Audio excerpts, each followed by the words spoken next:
Hi folks, Mark Davis from Tactical Edge here, and what we're going to be doing in the next few videos is just looking at some basic combatives.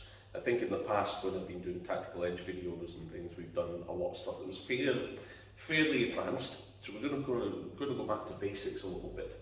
So the first thing we're going to speak about today is what we call a basketball strike. Okay, so the basketball, we call it the basketball strike. It's a twin palm strike. The reason we call it the basketball is it's kind of like you hold the basketball and shoot the hoop. That's the easiest way to think about it. So it really is very much kind of, it's kind of gross motor skills. Remember, we've got fine motor skills, complex motor skills, and gross motor skills. This is kind of gross motor skills. It's just a pushing away action, so it's very simple. What makes it a little bit more sophisticated is the way that we're going to hold our hands when we're doing it, and it's a really good reply to clothing grabs and stuff. So I always say to my students, when somebody grabs you by the clothing, say thank you, because they've just tied up one or both of their hands in something that's, to all intents and purposes, is relatively useless. It's an intimidation prior to rattling you or throwing you or something. So first thing is hand position. And here's Bush saying hello, he's going to join in too. Advantage of having 4 legs, you can kick you with all 4 legs. So first thing is hand position. So twin palm strike, we're going to hold our hands like this, like we're holding a basketball. Now what I'm going to do with my thumbs is I'm going to pull my thumbs down and back. Now the reason I'm going to pull the thumbs down and back is if I aim for the head like so with it, and my thumbs in this position, my thumbs will naturally hit the eyes. So I'm aiming just for the lantern side of the jaw. So what I want to get is I want to get a lot of brain splash. So when you rattle the head like this very violently, we're going to shake the brain around inside the skull, we're going to cause a concussion, very hopefully knock the opponent unconscious just on the first beat.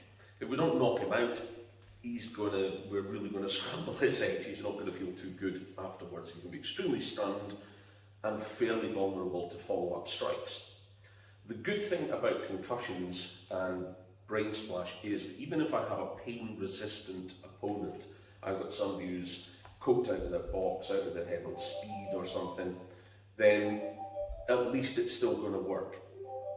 So, from this position here, got my hands up, negotiating position, what I'm going to try and do is take a slight drop step forwards. As I do that, I'm going to bring the hands into the right position here and strike forwards. Yeah? So it's a sharp strike. Like any strike, we want to get good acceleration. So that's why I'm using that little first step forwards, that stamp forwards, so we get that drop step.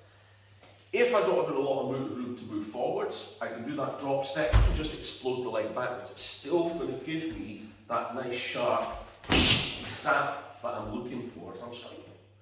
So once I've hit with this, I can then follow on with that. So I might hit, boom, with a basketball. That lets me move into clinch. I can smash his face into my shoulder, start plowing the groin, plowing the legs with these strikes.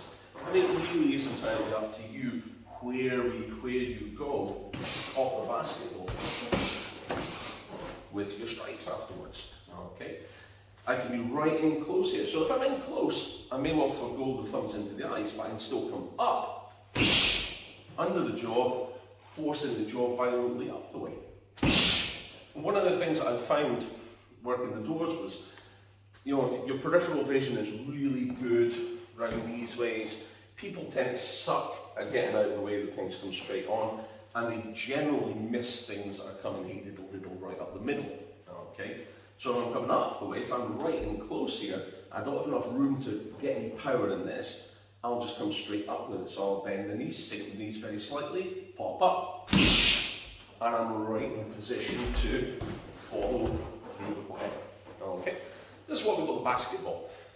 It exists in a lot of different systems. The way that we do it, we like to get the thumb position there to seek the eyes, because we get that nice burst of intraocular pressure through the eyes. Eyes don't like pressure changes.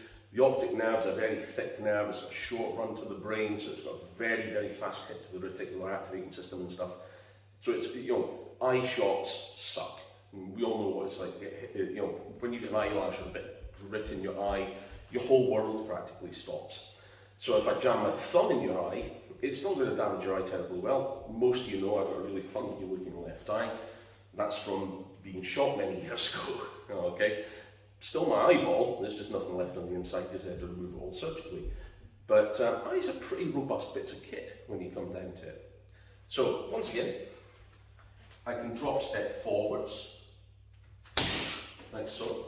Now if you want to get a bit extra sap in it, relax the hands, make the hands into that nice waveform as you burst forwards. At the most basic level, make the hand position, ram it forwards. Okay, so I can already make it here. Strike forwards. I can relax and strike forwards. So, hope you find that useful. See you again.